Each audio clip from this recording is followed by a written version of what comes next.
The world's most inhuman and, let us not forget, criminal car maker,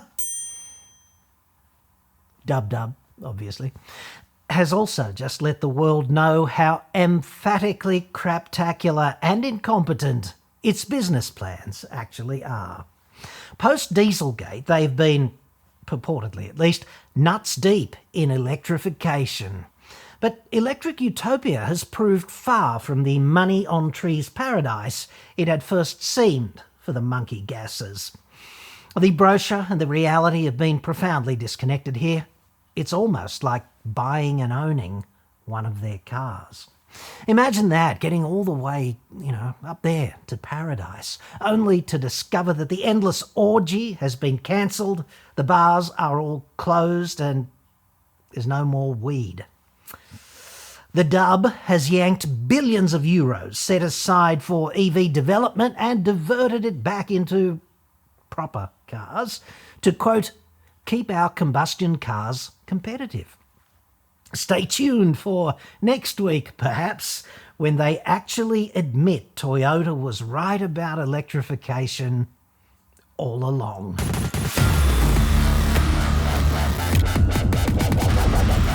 I'm John Cadogan from AutoExpert.com.au, new cars cheap, but Australia only. Website, card. Senior executive Monkey Gases boldly announced that 20% of its fine, charming pieces of crap would be electric by 2025. Remember that? What a grand day. What happened? A year ago, electric Dub sales were hovering at 6.9%, so meh. This year, 6.5%. Oops-a-daisy. Things are not going as expected for the world champion emissions cheats on this. Das sucks.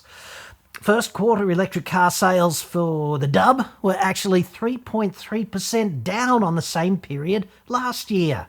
And that 20% is kind of receding over the horizon, I'd suggest. And I do so hate it, and you do too, when reality interrupts a perfectly serviceable fantasy. It seems that actual people with actual money and actual brains are saying, screw you, electric Volkswagen. We've had enough, and we were kind of happy with combustion anyway. Perhaps there is hope for humanity in all of this. The supply of insufferable virtue-signalling green twats might not be unlimited after all. This report is sponsored by NordVPN. Get 4 extra months of Nord for free now, plus a huge discount at nordvpn.com/AEJC. Online security threats and scams are everywhere, but you don't have to be the next victim. That's where NordVPN comes in. Nord does the stuff that you and I don't really understand in the background, hiding your IP address, locking everything down. Go to nordvpn.com/AEJC now. Your exclusive Auto Expert discount is huge right now, plus you're going to get 4 extra months completely free. nordvpn.com/AEJC. I'll put a link in the description. Just subscribe, download the app and connect. One click later, your IP address is shielded and your online traffic is heavily encrypted across as many as 6 of your devices. Nord is the fastest VPN on the planet.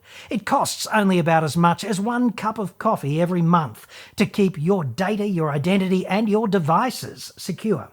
Masking your location means you'll also get access to streaming and other services that might be blocked where you live. Plus, you can continue to watch your favourite content when you travel. You might even be able to score some great online travel deals that are unavailable where you live. Go to nordvpn.com/AEJC now.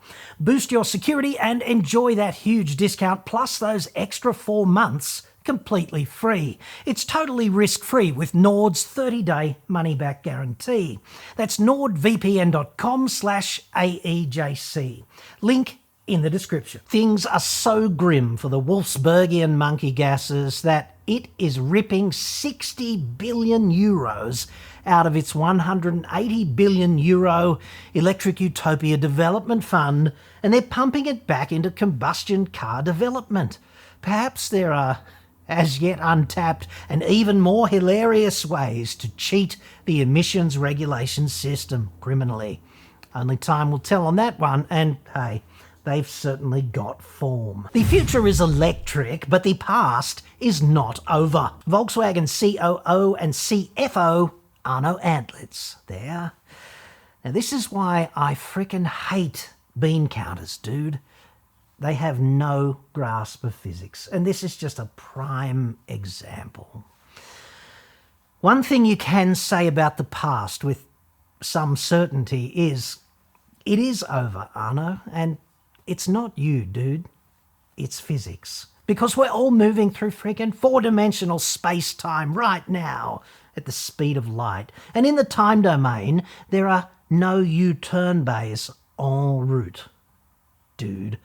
That should be really good for some comments, some interesting comments, particularly looking forward to the genius who tells the world via the comments feed that you can't move at the speed of light without achieving infinite mass. Pro tip, that's horseshit. Relativistic mass is entirely made up so that more theoretical physics students' heads don't explode when they study Lorentz. Look it up. The monkey gases have been backing out of electrification since they boned Herbert Diess in 2022. And then they appointed the Black Prince of EV death, Oliver Bloom. I do like Oliver Bloom in a perverse way. Bloom's main project as CEO is to continue as the company's principal electrification fluffer and thus help people forget that they're such conspiratorial criminal cocks. No reference to individuals is made in that statement, while at the same time gutting every DS-laid plan for electrification, which is a pretty neat trick if he pulls it off. This latest diversion of 60 billion big ones is just that. Imagine that, just signing a piece of paper and diverting 60 billion euros. What's that about? Infinity Schitzvillian micropesos. Imagine doing that.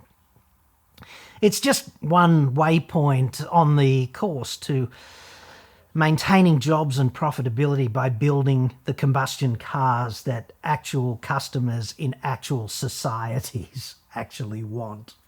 And they're not alone. Like Three-Prong, car maker to Satan herself, boldly announced that it would be all electric by 2030. We're all in. Now they say they'll be selling combustion cars well beyond that date. Satan would never rock an EV, I'd suggest. Got to have the fire inside, dude. Similar story for Ford in Europe about 2030. Like, Satan would never ride in a Ford, except possibly in Missouri to watch the second coming of, I don't know, Ellie Mae. It helps, I think, to understand that being Volkswagen or Three-Prong up in Germany means essentially being a foundational pillar of the German economy. It's like being a mining company here or something. Senior politicians and car makers, CEOs, operate in this weird kind of symbiosis. It's a borderline pornographic state of bilaterally reaching around. Hashtag not a photo op. The politicians just want green. They want all the flavours. They want it to be an all-you-can-eat smorgasbord of green. And the CEOs are quite happy to promise as much green as they want. Right up to the point, in the case of the criminal monkey gases, where the two seats on the board held by the union have a complete in-pants poopy meltdown over what they find out to be the EV-driven job losses that will ensue. And of course, when that's on the table, there's a frickin' mutiny in the boardroom, and the then CEO, Mr. Diess, goes under the bus. Now, this 60 billion euro withdrawal is coming out of money that was earmarked for the development of future electric dub-dubs. In other words, the deployment date for those vehicles just got kicked a hell of a lot further down the track, didn't it? And this might well not be the last in a series of similar cost-cutting kicks, because there's a lot more cash in that kitty. And companies like this, they never say that they're going to cancel something virtuous, right? That's like, let's not do that. The optics are bad. They're still all in, dude, on electrification. Just ask. They're just pushing it back, which is exactly what Ford and GM are doing across the Atlantic in America, pending the return of Orange Man, because that might upset the EV apple cart somewhat. There is a place for EVs in the future, obviously, but I'm kind of with Toyota on its assessment of this. EVs are just not going to be more than about 1/3 of the light vehicle fleet in the foreseeable future because facts. And now, before I let you go, in other uplifting fantasy news from Electric Utopia, faux Swedish-Chinese maker of lardy-arsed EVs, Polestar, has jumped in the sack with juggernaut environmental charity Surfers for Climate. Doubtless, you've heard of them. I mean, we all have. The grassroots Australian climate action charity working tirelessly to, quote, educate, inspire and mobilise surfers to care about climate change and helping them play a powerful role in implementing climate solutions, end quote. Those green surfers, dude, making a difference. No hypocrisy there whatsoever as they ride those zero emissions waves and embrace nature the old-fashioned way on their boards made entirely of and with hydrocarbons, wearing wetsuits made entirely of and with hydrocarbons, arriving at the beach in vehicles burning hydrocarbons on roads made entirely of and with hydrocarbons. So, yay, living the dream. Let's give the green surfers a Polestar too and write a press release about that. Why not? The partnership with Polestar is significant for Surfers for Climate. We need to travel across this vast country to engage with surfing communities on climate change, and doing so in an electric vehicle significantly minimises our environmental impact. Josh Kirkman there, the CEO of Surfers for Climate. Kirky. I'm only commenting on all of this because Polestar issued a freaking news release. And a news release is when a company gets down on its knees and looks up at you and begs you to comment on their shit. And Polestar is reliably entertaining with its releases too, and they often manage to shoot themselves in the foot from this contorted position, which is endlessly entertaining, at least to someone with my particular personality deficits.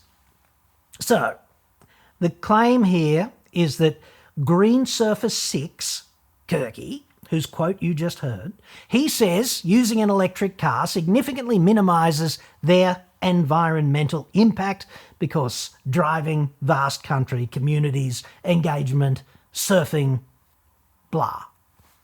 But does it really? According to Polestar's own life cycle assessment of a Polestar 2, which is a public document, you can download it, it's PDF, miracle cure for insomnia.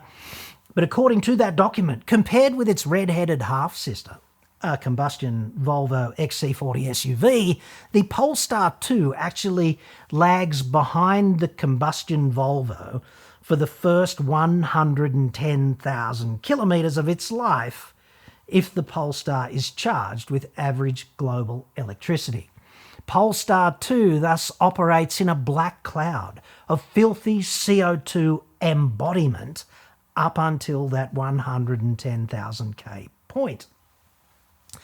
And because Shitsville's electricity is generally much worse than average, that's going to push the break-even point out even further for the green surfers, Kirky. So there's that to think about. Now, the way these sponsorships work, okay, the car maker typically doesn't want their particular fine shitbox to get too many Ks on it in the hands of their partner.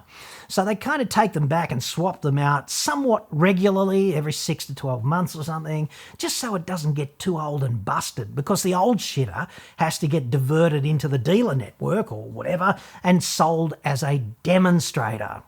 And I don't know if you want to buy a demonstrator that 100 green surfers have driven previously, and I don't know how much care they'll take of it, but typically these kind of loaner cars get a pretty hard life, and that's why you probably should refrain from buying a demonstrator if you know what's good for you. Anyway, what this means is that you can certainly detain yourself with this green fantasy all you want, but if you're not going to operate a Polestar 2 for at least 110,000 Ks on average global electricity, you'll be less of a CO2 burden on the frickin' planet if you just run a small combustion car instead.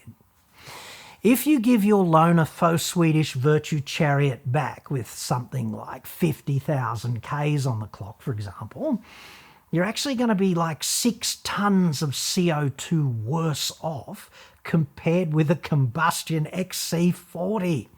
And this is based on Polestar's own life cycle analysis data. It's the wonder bra of planet saving. Jesus. It's right there in black, white, red, yellow and blue in Polestar's own data. For fuck's sake. They should give Green Surfer 6 that car and make the organisation sign a freaking contract guaranteeing that they'll operate it faithfully for 160,000 Ks minimum if they actually want it to be green. And of course, if you get to, 110,000 Ks and the battery manages to take a big steaming dump in its trousers, all you've done is break even, right? You haven't saved a bee's endophallus of CO2, have you? Given the problematic cost of the replacement battery, which is like, if you have to ask, the car's going to get written off at that point, whereas the XC40 ICE car probably has another 60 or 80,000 Ks in it, and it'll be repairable even if something major fails, unlike a battery. Electric utopia is certainly a very nice idea. In fact, I would suggest that it's compelling, especially compelling if you never studied physics. Surfing for the climate is also a very nice idea. It's an easy sell also because surfers are already so freaking herbal, right? But if you actually want to save the planet, right, if you want to preserve known reserves of hydrocarbons, minimise future CO2 emissions, engineer a better future for generations to come, etc., it's going to take more than that, isn't it?